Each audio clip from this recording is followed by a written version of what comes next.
माननीय सभापति, माननीय सांसद, जिस बिल के विषय में मैं बोलने जा रहा हूं, उसमें सुधार कम है, संशय ज़्यादा है, न्याय कम है, पक्षपात ज़्यादा है। संविधान ने जो दिया, यह बिल वह छीनने की कोशिश कर रहा है। इसमें संशोधन कम, साजिश ज़्यादा कहनी चाहिए। जब कानून बराबरी का न हो तो वह सत्ता की चालाकी बन जाता है। यह कानून नहीं, कानूनी भाषा में लिपटी हुई मनमानी है। माननीय सभापति, मेरे सीमित समय में मैं कुछ बिंदुओं पर आपका ध्यान आकर्षित करना चाहता हूं। पहला ये कि यह बिल 100% हमारे संविधान के अनुच्छेद 26, 25 और 26 और विशेष रूप से 26 का उल्लंघन करता है। मुझे सौभाग्य और मौका मिला था वकील की हैसियत से सबरीमाला, संथारा, दाऊदी बोहरा ऐसे कई धार्मिक समुदायों के कई मुद्दों के विषय में बहस करने का। दो सिद्धांत उन अनेक निर्णयों से स्पष्ट हैं और वो सिद्धांत 1950 से बारंबार उच्चतम न्यायालय ने घोषित किए हैं और ये सिद्धांत धर्म तटस्थ हैं, रिलीजन न्यूट्रल है। एक है कि अगर किसी भी प्रथा, किसी भी धर्म, मजहब या संप्रदाय की कोई भी रीति रिवाज या कोई प्रथा उसका एक अभिन्न अंग बन जाता है, इतिहास में ले लीजिए, संस्कृति में ले लीजिए, किताबों में ले लीजिए, तो उसको अनुच्छेद 25 और 26 का पूरा व्यापक संवैधानिक सुरक्षा चक्र मिलता है। और दूसरा कि यदि ऐसे धर्म, समुदाय या संप्रदाय को अपनी संस्थाओं को स्वचालित करने का अधिकार क्षेत्र बड़े पैमाने में, बड़ी मात्रा में किसी कानून द्वारा घटाया गया तो वह कानून खुद असंवैधानिक करार किया जाएगा। ये इन दो धाराओं, अनुच्छेदों की बड़ी सीधा सबक है। इसके अगणित उच्चतम न्यायालय के उदाहरण हैं। हमारे दशक जो 53-54 के हैं, तब शिरूर मत, रतिलाल गांधी जैसे मशहूर केस थे। अगले दशक 60s में दरगाह कमेटी, तिलकायत गोविंदलाल महाराज जैसे मशहूर केस थे। और इनके दो उदाहरण देना चाहता हूं मैं कोट करके। रतिलाल में उच्चतम न्यायालय ने कहा, coat, A law which takes away the right of administration altogether from the religious denomination and vests it in any other or secular authority would amount to violation of the right which is guaranteed under Article 26 of the Constitution, unquote.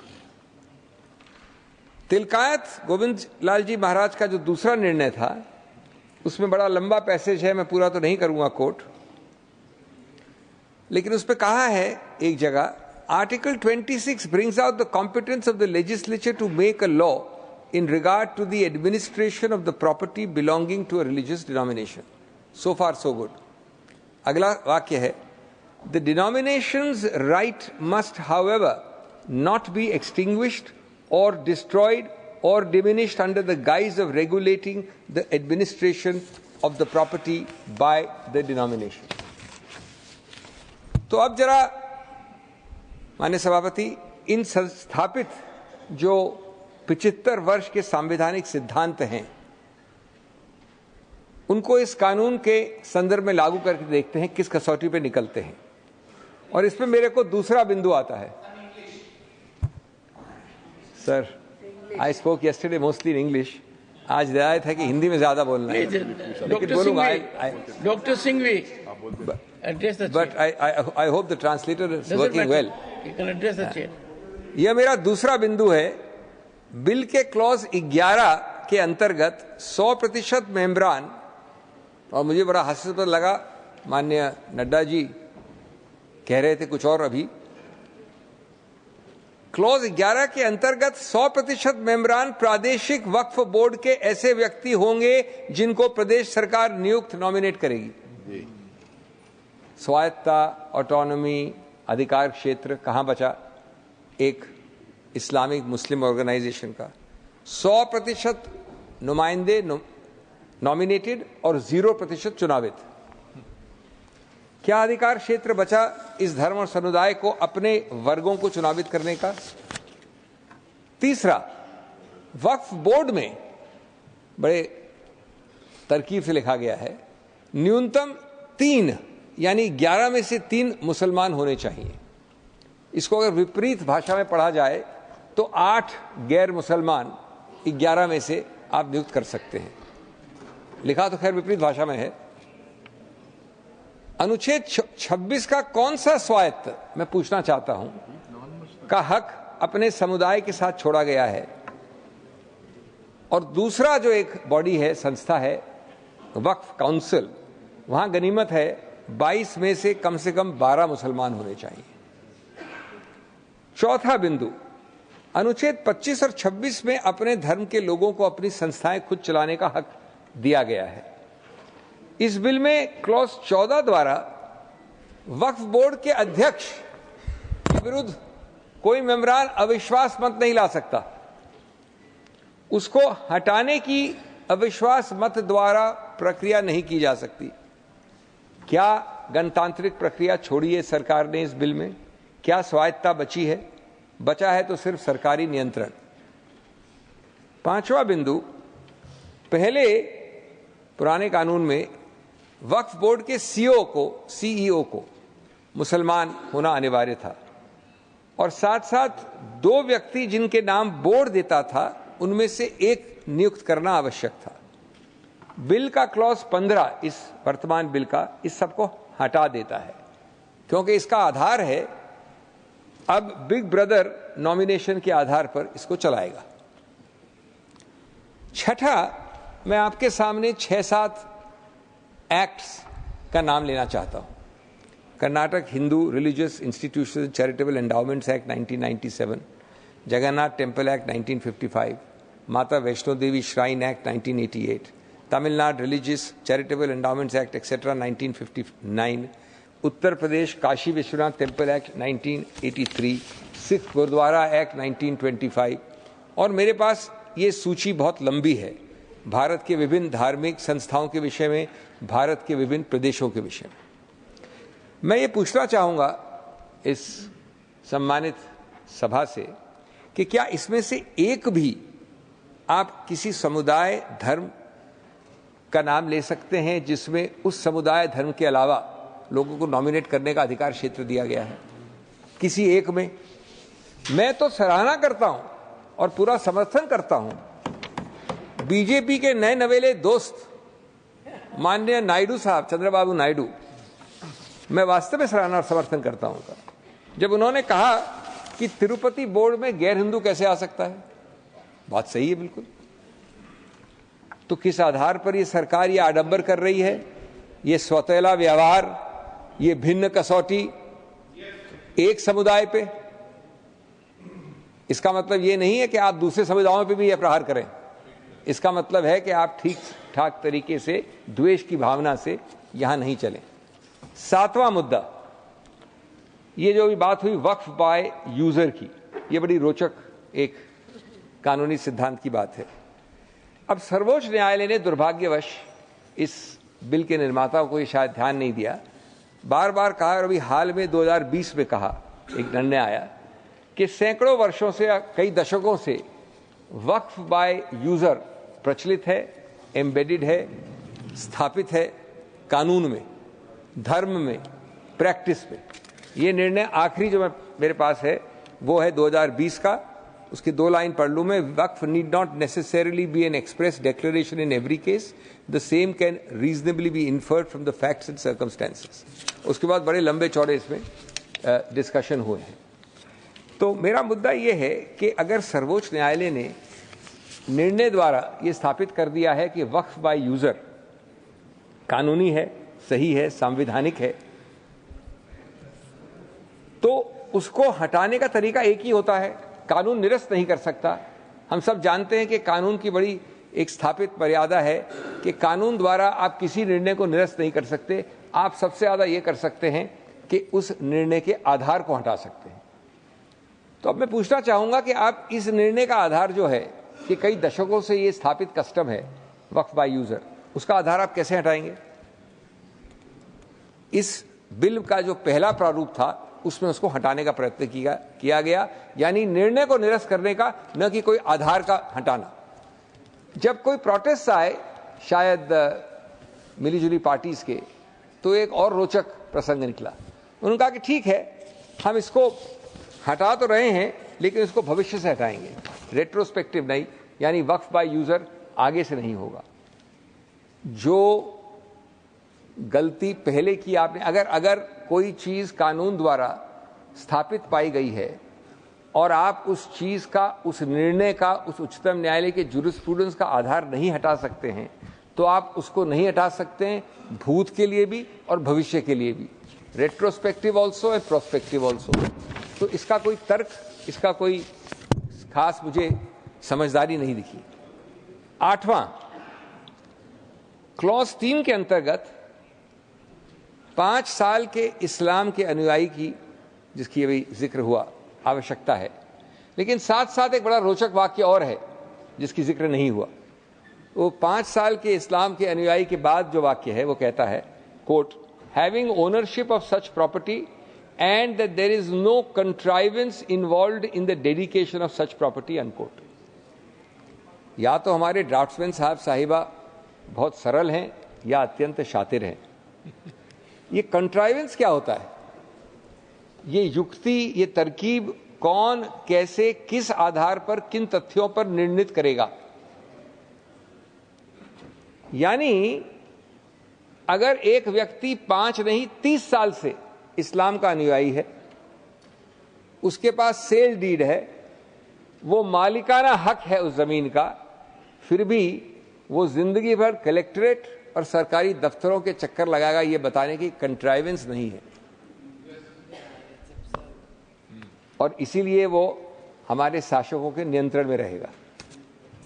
मिट्टी मेरी, मकान मेरा, इबादत मेरी, निशान मेरा, फिर भी कहते हैं सबूत दें कि हक है तेरा।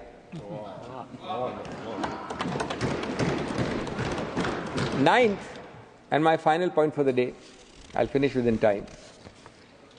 The bill has proposed to delete one section of the old act which did not apply the Limitation Act to the Waqf Act. There was a specific provision, 107, which said Limitation Act, जो कई कानूनों पर apply करता है, पुराने वक्फ act पे लागू नहीं होगा, it will not apply. In other words, this new bill says that the Limitation Act will apply to the Waqf Act. Now, this at first blush may seem to be a positive measure, but on deeper reflection, it is actually designed in favor of persons, and those persons include many government entities, who have actually been illegally occupying Waqf property for many, many years. In most of these cases, lack of identification of such properties, lack of resources with those claiming it to be Waqf, lack of sustenance to fight governmental occupants, and absence of going to court means that those who occupy real, genuine Waqf property will be able to claim permanent ownership, as you well know, after 12 years, on the basis of adverse possession. So limitation will kick in after 12 years, because this act says limitation shall apply to Waqf. And the claim of the Waqf that this is genuine Waqf property will be time barred. Here is the irony. On one hand, the bill has omitted the concept of Waqf by user, or at least prospectively now, by an amendment. It disallows Waqfs to be created on the basis of uninterrupted usage over a significant period of time. On the other, the applicability of the Limitation Act, if this bill has passed, has inversely and conversely allowed the government, other government-like quasi-entities, and others outside the community to lay a claim over real Waqf property on the basis of uninterrupted and continued possession beyond 12 years, so long as litigation is not started before that. A property can thus be usurped on the principle of adverse possession.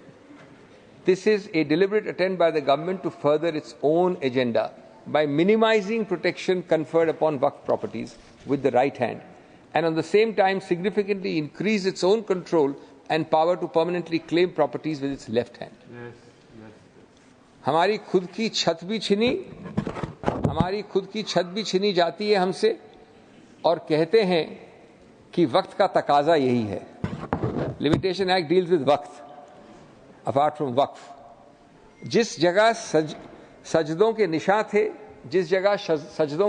थे, आज वहां दस्तावेज मांगे जा रहे हैं. माननीय सभापति, अंत में ये कहूंगा कि इसमें कई और बिंदु हैं जिनके लिए समय नहीं मेरे को बात करने का, लेकिन अगर इस पर पुनर्विचार नहीं किया जाएगा, अगर इसको ईगो के आधार पर पारित किया जाएगा, तो मुझे कोई संदेह नहीं है कि अगले कुछ वर्षों में इसको असंवैधानिक करार दिया जाएगा. धन्यवाद.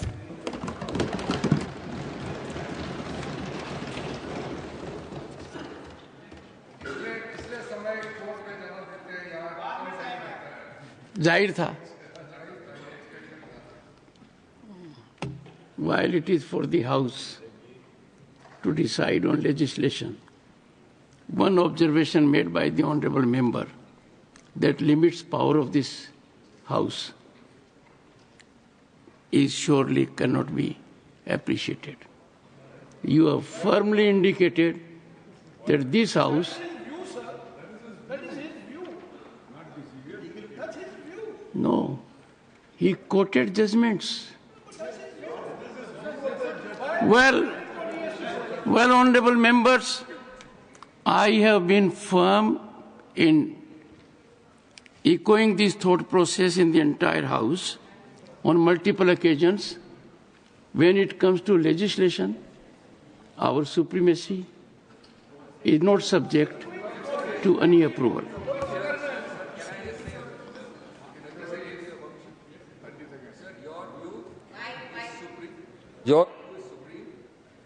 I submit with respect the view of a member who speaks is also supreme within his speech. Right. Unless I say something, sir, just one is sir, unless I say something expungible, I do not. It is my view that legislation of this House is not supreme. The Constitution is supreme. I do not seek to join issue with you. Yes. All that but I wish to make it very categorical. Yes. Your view. Repository of sovereignty Sir. is this House. I would be the last दूसरा, person. Singhvi साहब एक राय दूंगा. आपके पिताजी बहुत नफीस थे. उन्होंने कभी सभापति के बाद जी लगाना नहीं भूला. आपको ये याद ही नहीं रहा. मैंने तो ऑनरेबल चेयरमैन कहा सर अभी 2 सेकंड पहले. आप एक बार देखिए, कोई भी इस कुर्सी पर बैठे, सभापति कहना और सभापति जी कहना बड़ा फर्क पड़ता है. मैं माफी चाहता हूं कि मैंने सभापति, माननीय सभापति professor Ram Gopal Yadav, professor Ram Gopal, I know you will create disturbance. हमारे पार्टी के सारे बड़े वकील मौजूद हैं, क्योंकि आप बार-बार कहते हैं कि यहाँ वकील बैठते नहीं हैं. हमारे पार्टी के सारे वकील बैठे. मैं ये तो आपको हर रोज नहीं कह सकता कि विप जारी कीजिए. सर 2 सेंटेंस आपने विप जारी किया है इसलिए उपस्थित है. 2 सेंटेंस सर, 2 सेंटेंस. आप शायद माननीय शब्द को आपने सुना नहीं या देखा नहीं. और दूसरा, प्रोफेसर राम, कानून सर्वोपरि संविधान है.